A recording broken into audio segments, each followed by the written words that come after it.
Buenas tardes a todos y a todas. Bueno, en el día de hoy preparamos un video del teórico que corresponde a Immanuel Kant. Ese es el autor que nos toca ver esta semana. Y bueno, cómo hacer la presentación de Immanuel Kant. Él es un filósofo, fue un filósofo alemán, nacido en 1724. Es considerado uno de los filósofos más influyentes de la Europa moderna y de la filosofía universal. Quise dedicarle, digamos, una clase específica a él porque si bien el material de estudio que tenemos preparado para la materia no refleja, obviamente, la totalidad de su pensamiento, sí me gustaría, bueno, aprovechar para entender algunos conceptos en él que me parece que son muy importantes para la materia. El texto que tenemos en la bibliografía obligatoria es Crítica de la razón pura. Esta es una de las obras magistrales de Kant. Y Crítica de la razón pura es una obra que fue escrita en 1781. Esa es su primera edición. Y fundamentalmente la crítica de la razón pura de Immanuel Kant tiene como objetivo establecer una filosofía trascendental. Vamos a ver a lo largo de toda la obra de él que, bueno, utiliza términos bastante que tenemos que ir asimilándolos de a poco, pero bueno, prometo que se van a ir entendiendo. La filosofía trascendental es un objetivo que él establece, digamos, tenemos que llegar hacia eso, y en realidad antes, en un estadio antes de llegar a ese resultado, ese objetivo, él lo que dice es que hay que establecer una propedéutica, que es la crítica trascendental, ¿sí? Por un lado tenemos como objetivo la filosofía trascendental, y él dice que para poder llegar hacia eso necesitamos una propedéutica, que sería la crítica trascendental. Propedéutica significa una escuela. La escuela para llegar hacia aquel objetivo sería la crítica trascendental.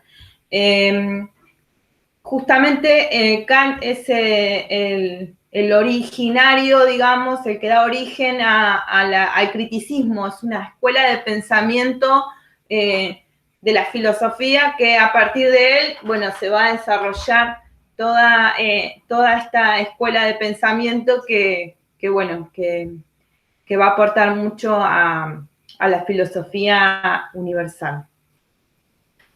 Kant lo que se plantea es a la crítica como como un uso legítimo, ¿sí?, de la razón pura como una metodología, ¿sí? A eso se refiere cuando hablamos de criticismo, de utilizar legítimamente a la razón pura como método, ¿sí? ¿Cómo conocemos? ¿A través de qué método? De la razón pura. Eso es lo que quiere decir. Hablemos un poco del contexto en el que escribe Immanuel Kant. Él, con estas obras, porque son varias las obras que él escribe, y además, bueno, era profesor universitario, filósofo, escritor. En sus obras él, digamos, lo que se identifica en el contexto en el que escribe se lo denominó el siglo de las luces. ¿Y por qué? Porque recuerdan que antes de la modernidad vivíamos, haciendo un poquito de historia, vivíamos en la época medieval. La época medieval, ¿qué significa? Es una época donde todo lo que tiene que ver con la razón, con el intelecto, con el pensar, estaba como tapado, había un velo y la característica de esa época era el oscurantismo, ¿sí? Y Immanuel Kant, junto con otros pensadores más, lo que plantean es que había que iluminar ese oscurantismo que no nos dejaba pensar, que no dejaba al ser humano utilizar su razón. Y bueno, es por eso que se llamó el siglo de las luces, el iluminismo. Bueno, hablamos de ilustración también, el contexto en el que escribe Kant. Y él nos dice, hay que pensar por sí mismos, hay que atreverse a pensar. El hombre debe emanciparse de toda tutela, ¿sí? Porque, como les decía, estamos en un contexto donde el hombre estaba dominado, el hombre, digamos, la humanidad, el hombre y las mujeres estaban dominados por la religión, por un lado, y el Estado, por el otro lado. Entonces, bueno, en realidad son contextos que son simultáneos. En este momento estamos en la plena constitución de los estados modernos, porque, bueno, si han leído el texto, se hace mucha referencia a el monarca, la monarquía. Bueno, estamos en una época, imagínense, 1781 fue cuando se escribió Crítica de la Razón Pura. En 1789 se produce la Revolución Francesa, entonces, donde se hace la Declaración Universal de los Derechos del Hombre y del Ciudadano, por lo cual estamos en la plena constitución de lo que es el Estado moderno, tal y como lo conocemos hoy, con elecciones, con representantes elegidos por el pueblo. En ese momento todavía estábamos en la época medieval, donde, bueno, era casi un pecado pensar por uno mismo. Entonces, bueno, eso es lo que tiene Kant de revolucionario en su época, ¿sí? Y que generó muchas consecuencias posteriormente en la filosofía, mucha influencia, digamos, en los pensadores y pensadoras que posteriormente van a venir. Bueno, ¿qué es la ilustración? Él define, digamos, a la ilustración no como una forma, digamos, de acumular conocimientos. Él no cree y no entiende a la ilustración, porque el hombre, digamos, tiene que llegar a esa ilustración. No la entiende como que el hombre, el ser humano, tiene que convertirse en un ser erudito, sino que en realidad él habla de que hay que servirse de la propia razón. ¿Qué quiere decir?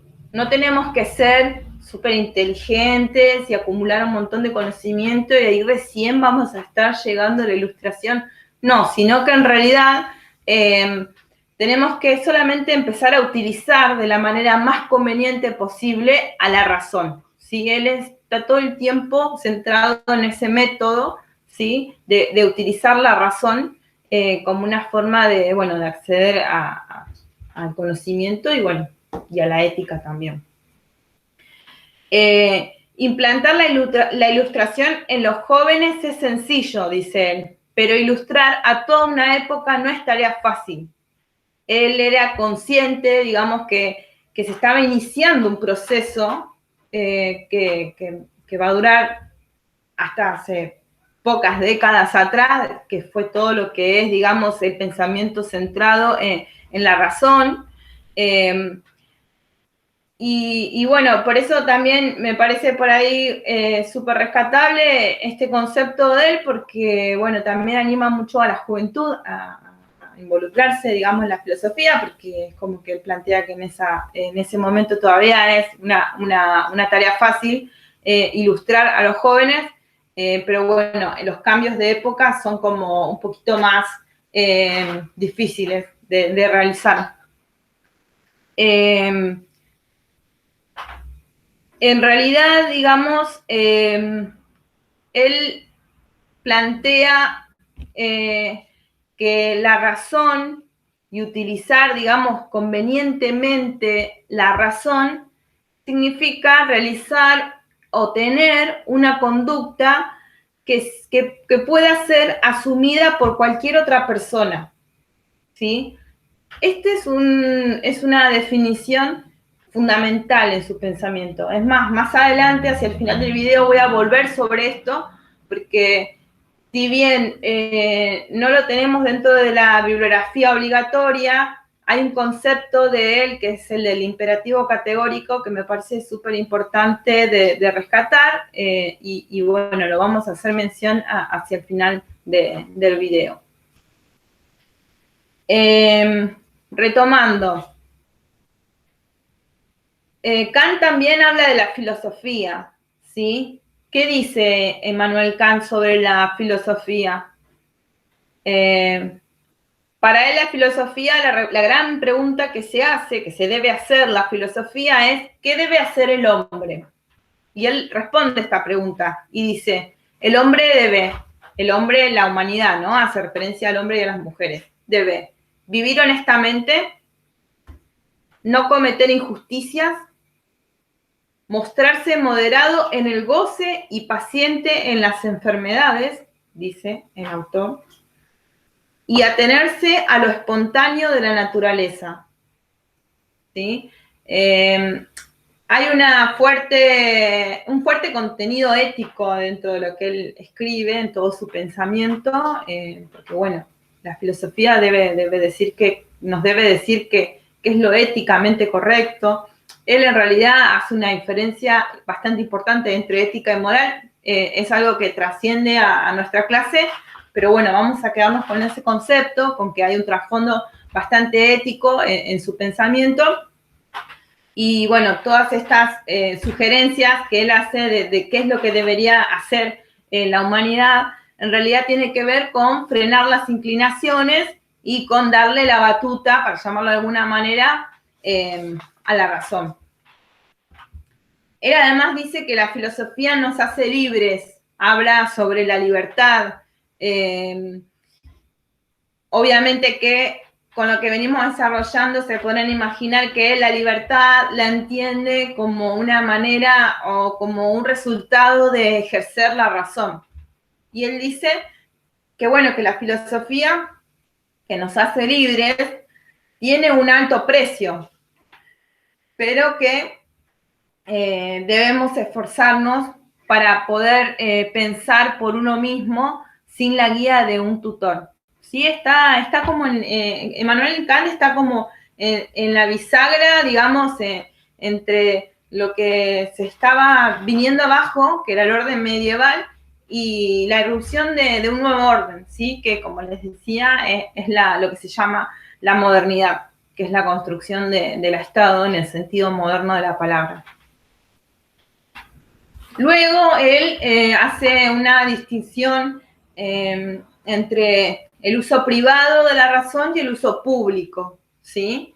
Y ahí es cuando, bueno, deja entrever un poco, digamos, los límites, porque si bien él era un pensador que era bastante innovador para su época, también obviamente tiene algunas cuestiones que son moderadas dentro de su pensamiento, si se quiere decir de alguna manera. Y en realidad él distingue entre la libertad de la pluma, dice él, así lo define, la libertad de la pluma es cada persona, cada sujeto ejerciendo su derecho a hacer filosofía y a tener, digamos, libertad con su pluma. Ese sería el uso público, ¿sí? Él entiende que eso es el uso público de la razón. Uno a través de su letra, de su pluma, puede escribir para toda la humanidad, ¿sí? Lo que quiera. Ese es el uso público de la razón.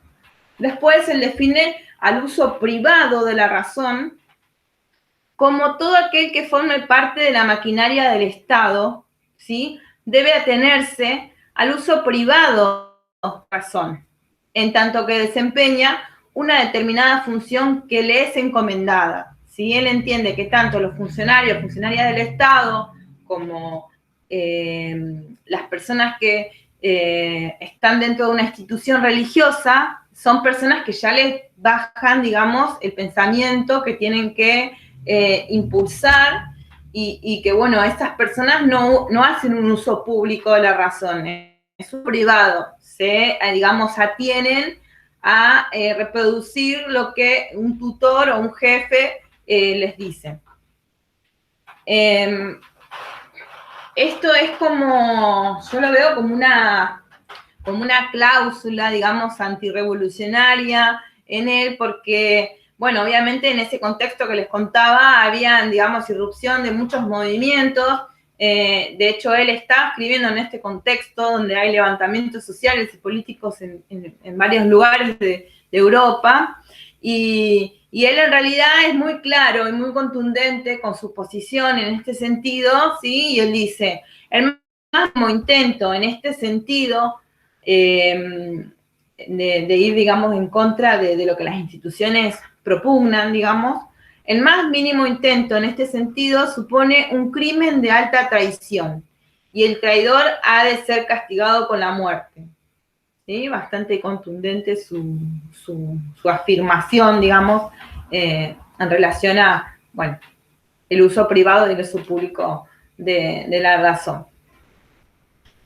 Más adelante el autor responde qué es la ilustración y él dice que la ilustración significa el abandono por parte del hombre de una minoría de edad, cuyo responsable es él mismo.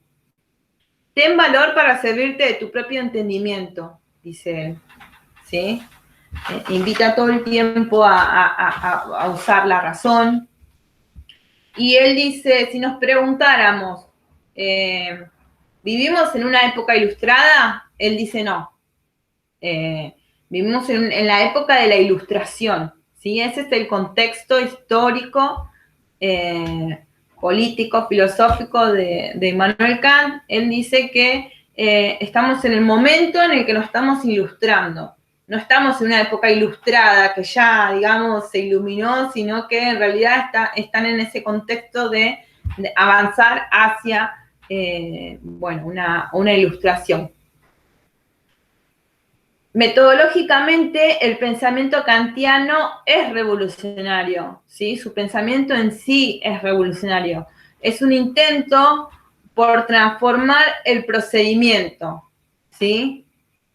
Eso es lo que nos tiene que quedar claro, que él propone un nuevo método. Él propone el método de la razón pura. Eso significa que el ser humano contiene en su propia mente, ¿sí? En su propio sujeto, la posibilidad de acceder al conocimiento, ¿sí? De acceder a la fuente de la filosofía.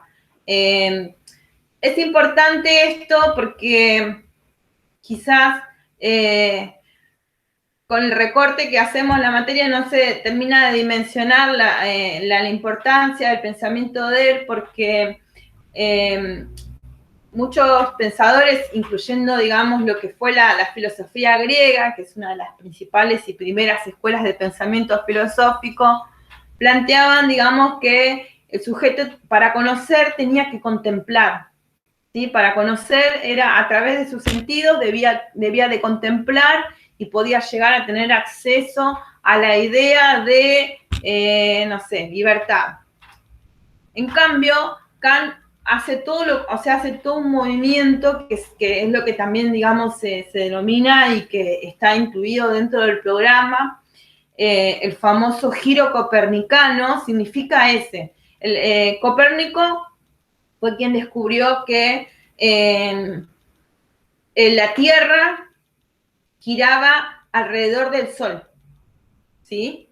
Y no al revés, como se pensaba antes. Antes se pensaba que la Tierra estaba quieta y el que giraba era el Sol, alrededor de la Tierra. Copérnico establece, digamos, define, descubre todo lo contrario, que el Sol estaba en el medio, que era el sistema solar, ¿sí? Lo que se llama hoy sistema solar, y que la Tierra giraba alrededor. ¿Qué cambio, no? Bueno, en esta época y este momento con que escribe Kant, se define también como un giro copernicano en el pensamiento filosófico, porque él pasa de la contemplación como método de acceso al conocimiento a el uso crítico de la razón pura como el método para acceder al conocimiento. Es drásticamente revolucionario su viraje, su giro, y bueno, lo que él dice se representa en la escuela de todo el pensamiento filosófico mundial después.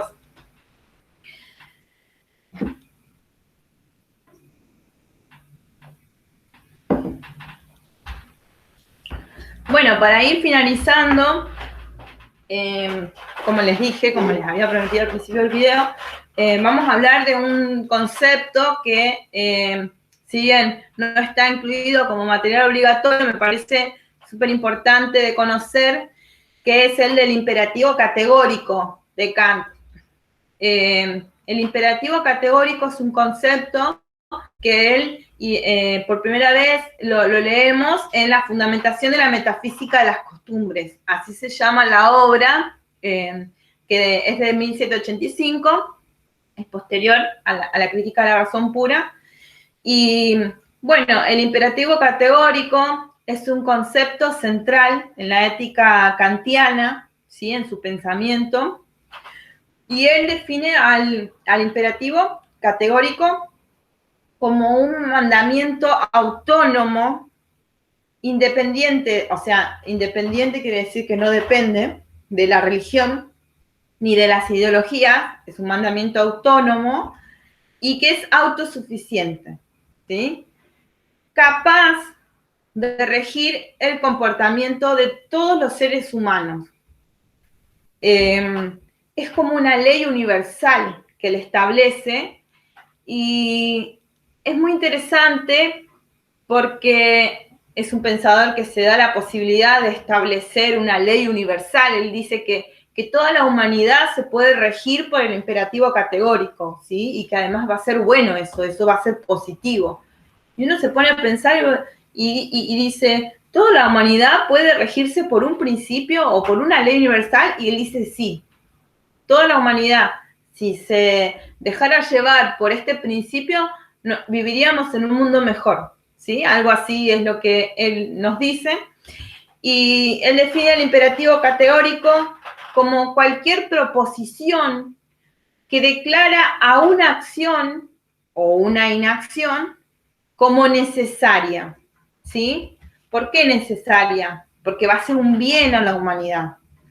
Entonces, si ustedes tendrían que pensarlo y aplicarlo en el día a día, en su cotidianidad, digamos, el imperativo categórico sería una acción que yo, antes de realizarla, tendría que pensar, ¿sí? Hacia adentro mío. Si yo realizo esta acción y esta acción la realiza todo el mundo al mismo tiempo, ¿eso va a ser positivo para la humanidad? ¿Va a ser bueno? Si la respuesta es sí, significa que eso es un imperativo categórico y que se puede convertir esa acción en una ley universal. En cambio, si nosotros nos hacemos esa pregunta, si todo el mundo al mismo tiempo haría lo que yo estoy por hacer y eso es malo, genera un efecto perjudicial, no es un imperativo categórico y no puede ser, por lo tanto, una ley universal. ¿Sí? Bueno, con esto me despido, espero que les haya gustado, que lo hayan entendido, por lo menos las ideas generales, y bueno, nos vemos en el práctico en un rato más. Hasta luego.